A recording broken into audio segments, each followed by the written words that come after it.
Hey yo everybody, what's poppin'? Let's go to Dory XPH. Today we're going to be educational. Yes, we're reacting to the Defense of the Philippines 1941 World War II documentary by Army University Press. So I'm gonna start my recording. Okay, so yeah guys, like and subscribe. This is a 42-minute video, so I'll try to finish it, or I'll just make like a second part, like watching it until like 21 minutes. So yeah, let's go everybody. This is educational, okay? And it's in the Philippines, so let's do this. Like and subscribe. Come on, let's go.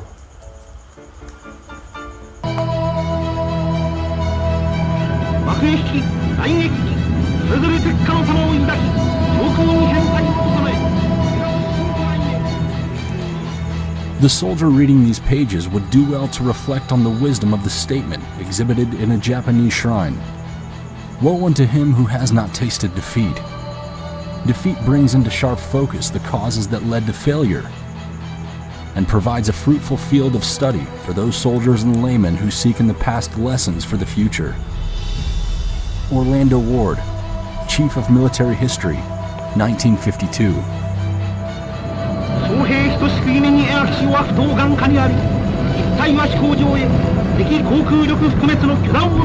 Oh yeah, by the way, I really don't know much of history. I've watched some history videos. I've known some, like some Europe history. So this is actually my first time reacting to, like, I know some thing that happened in World War II, but this is, I don't know. This is the history that I don't know, so that's the reason why I'm actually reacting to it. I want to learn.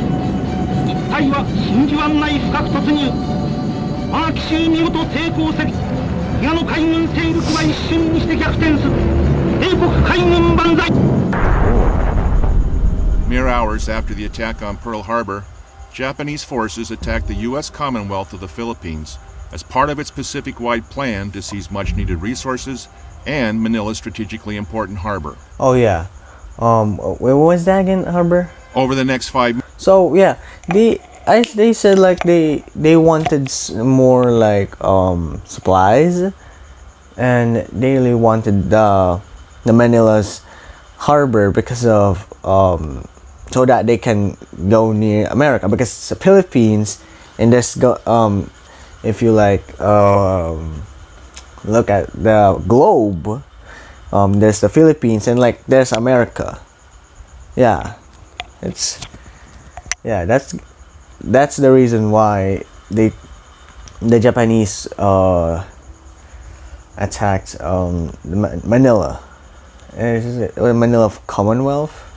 Months, American and Filipino forces would conduct a stalwart defense of the islands that would cost many lives and end in defeat while disrupting Japan's plan for conquest in the region. Rising storm.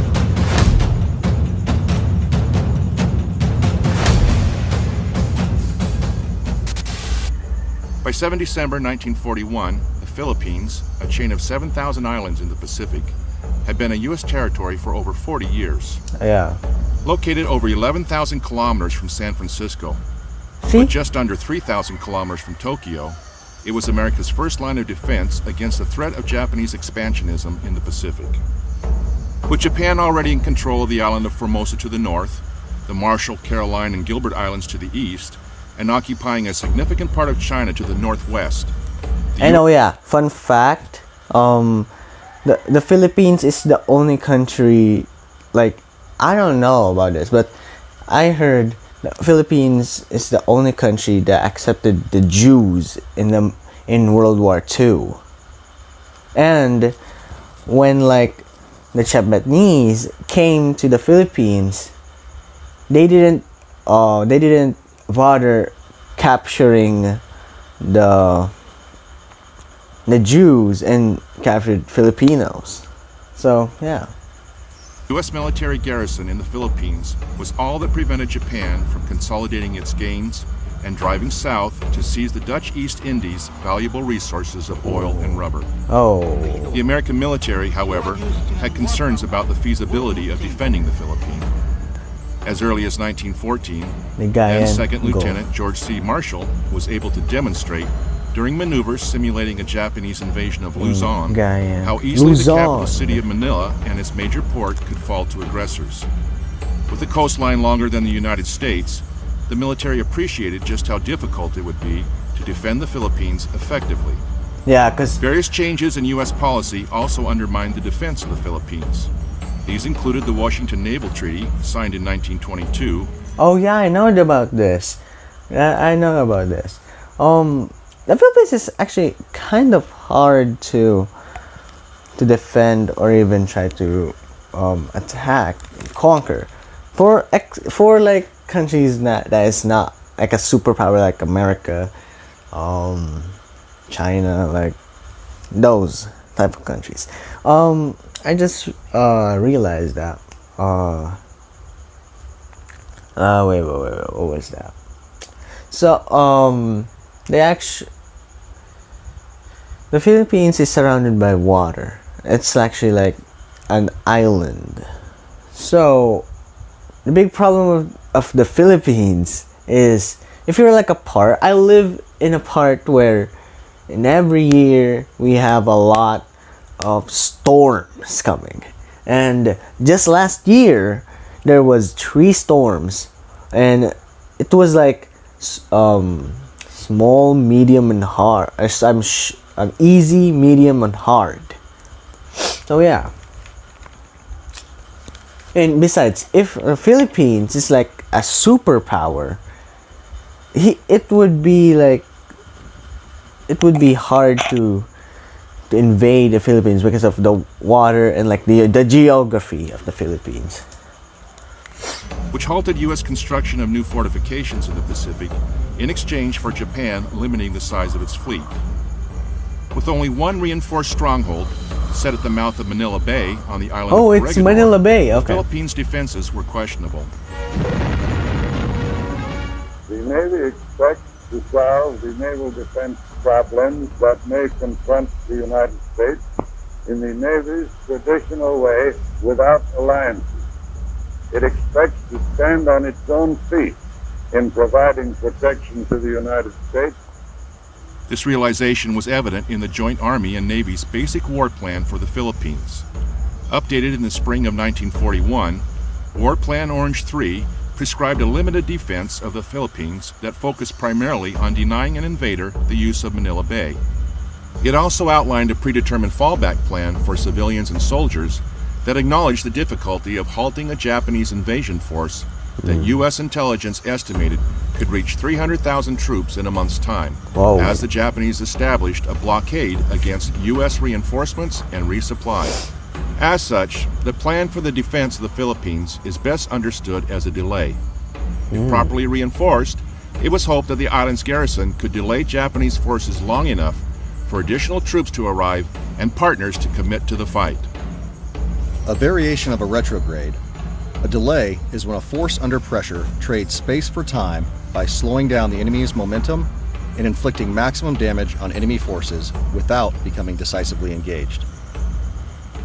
Oh. Preparing for the future. Yeah, because, I'm sorry, I'm pausing that much. Yeah.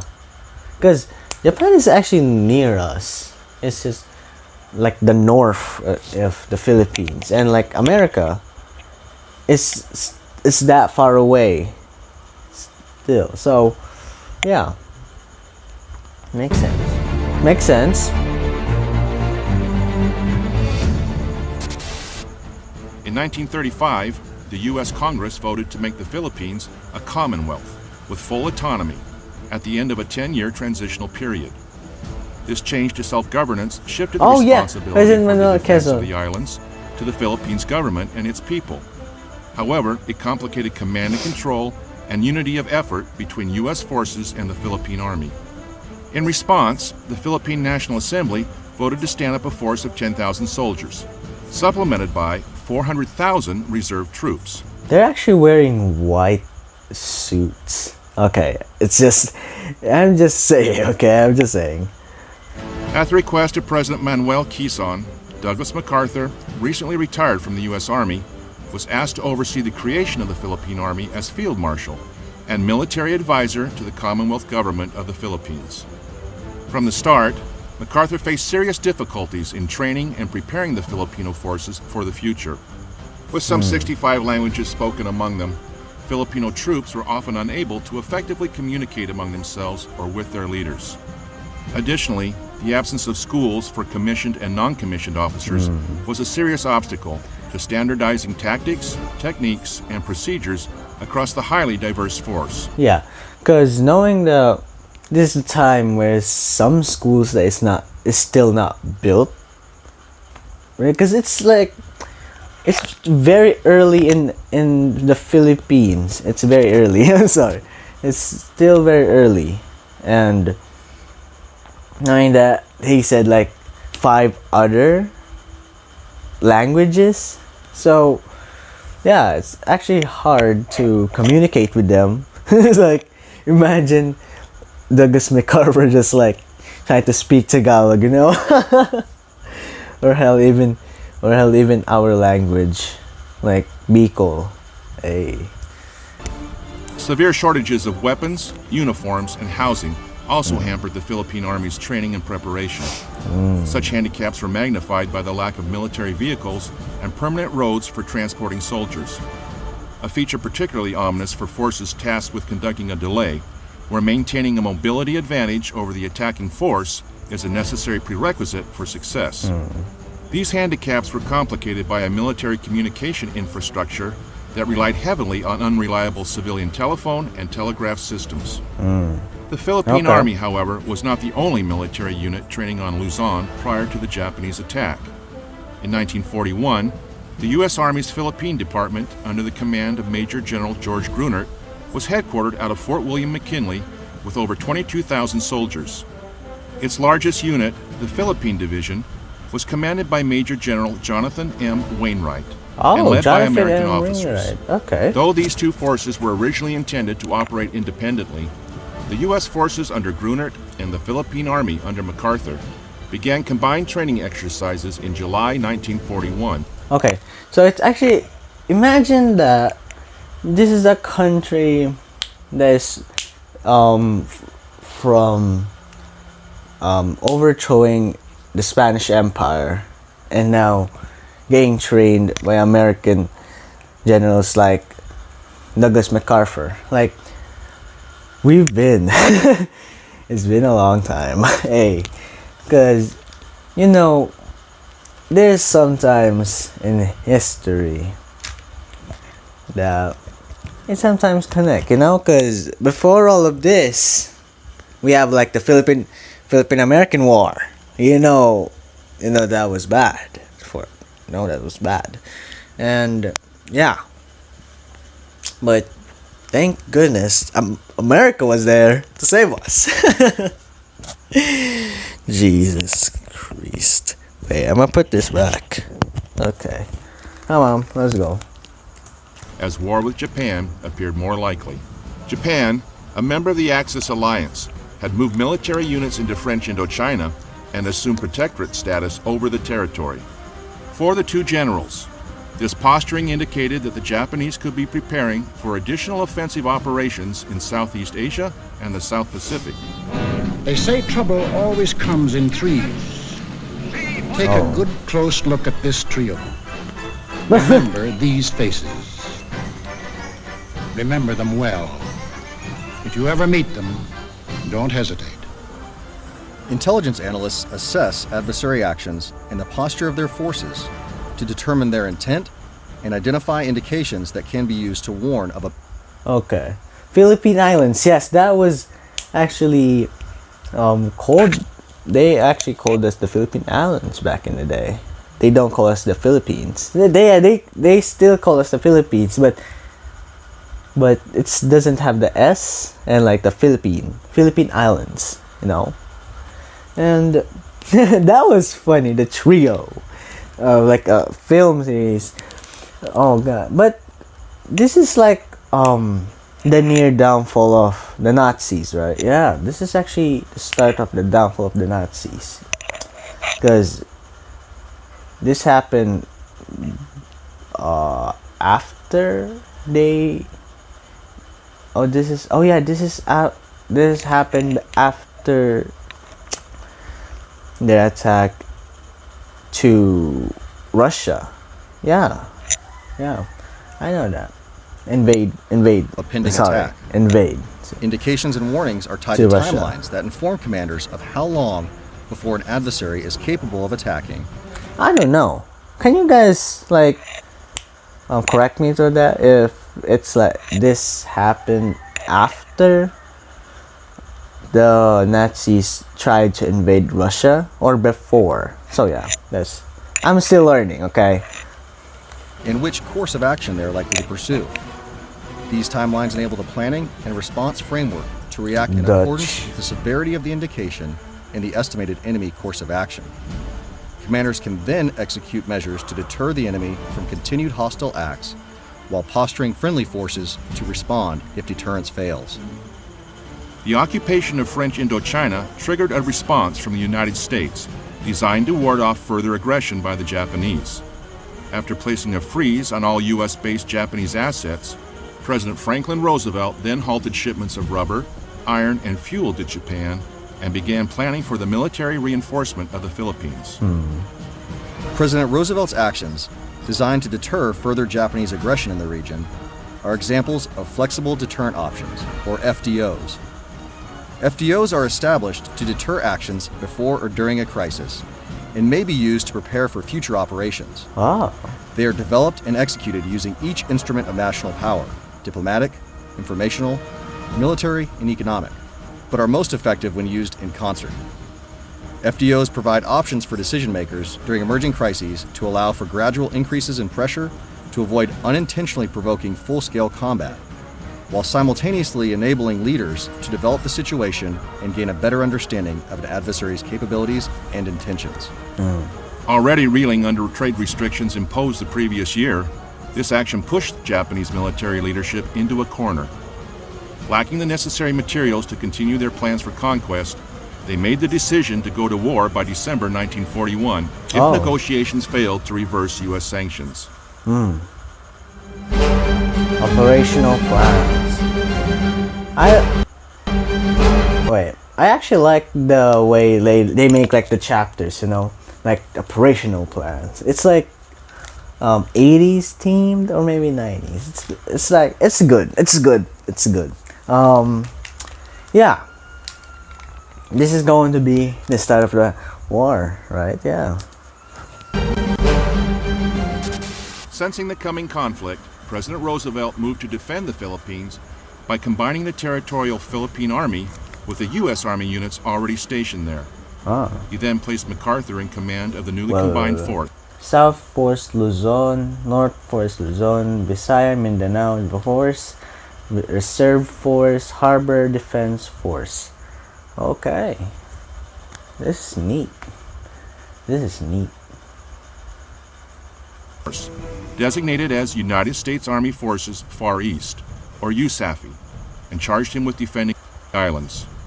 MacArthur was also recalled to active duty in the U.S. Army and was soon promoted to the rank of general. Earlier that spring, War Plan Orange 3 had been included as part of the National War Plan known as Rainbow 5. The National Plan was based on a recently signed agreement between the United States and Great Britain. This gave priority for supply and support to the war in Europe over all other areas of conflict. Establishing a timetable for completion by April 1942, the general's plan called for a reinforced defense that incorporated the island's natural terrain features to stop and repulse attacking forces on the beaches. Yeah, they should. But yeah, that's a good idea because the Philippines has a lot of nature features. You know what he said. Because we have so many bamboo that we can just like take it. Because we have a bamboo at the back of our house. Okay, so yeah, and we have like flowers with thorns in it. We have a lot of those, and like knowing that Japanese can just like walk like maybe rush to like somewhere, just put around those, and if they trip, they're gonna have like some scrapes of some from thorns, and it's actually so hard to remove the thorns because they're too small. They're small. They're sometimes hard to pluck out. So yeah. While relying heavily on U.S. Army air power to actively attrit the enemy.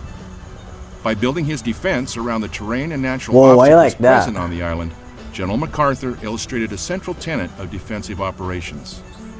According to Army doctrine, the commander always takes advantage of the terrain when planning how to position forces and conduct operations. The terrain dictates where a delaying force can orient on a moving enemy force and ambush it. A commander conducting operations in compartmentalized terrain selects locations that restrict the enemy's movement and prevent the enemy force from fully exploiting its combat superiority. Chief of Staff General George C. Marshall was personally familiar with the Philippines, and after reviewing MacArthur's plan, authorized immediate transportation of the essential supplies and reinforcements that he had requested. Preparing the defense. To reinforce the Philippines, Army leadership deployed several National Guard units. The 200th Coastal Artillery Regiment and the 192nd and 194th Tank Battalions equipped with M3 Stuart tanks. MacArthur also received reinforcements for his air arm to include P-40 Warhawk fighter planes and B-17 Flying Fortress bombers. However, shortages in shipping space meant that some items were delayed or did not arrive. In one instance, air crews arrived in Manila ahead of their aircraft just before the start of hostilities in December. Since delivery of their A-24 Banshee dive bombers never occurred, these airmen spent the rest of the war fighting as infantry. To compensate for his lack of updated equipment and well-trained... That's, yeah, obviously, because America's still far away.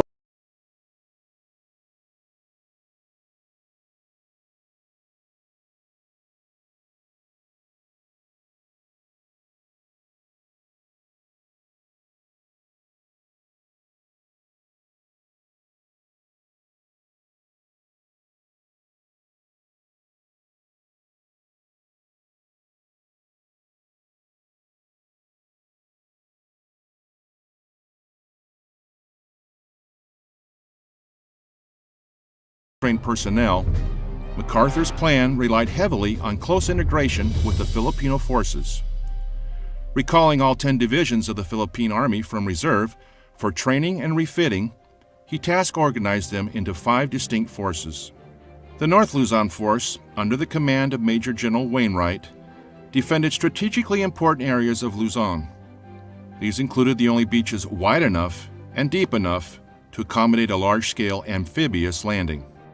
The North Luzon Force also had responsibility for the Bataan Peninsula, War Plan Orange's designated fallback area should the Japanese invasion prove unstoppable. Organizationally, the North Luzon forces consisted of the horse-mounted 26th Cavalry Regiment and the 1st Battalion, 45th Infantry, both of which were fully equipped and extensively trained Philippine scouts. These units were accompanied by 2 batteries of 155mm artillery and 1 battery of 2.95-inch mountain guns. 3 Philippine Army infantry divisions, the 11th, 21st, and the 31st, completed Wainwright's command. MacArthur planned to support the North Luzon Force with the Philippine 71st Infantry Division, held in reserve at Manila. This division could only be released with MacArthur's permission. Following the war, Wainwright recalled the situation when he took over command of the North Luzon Force.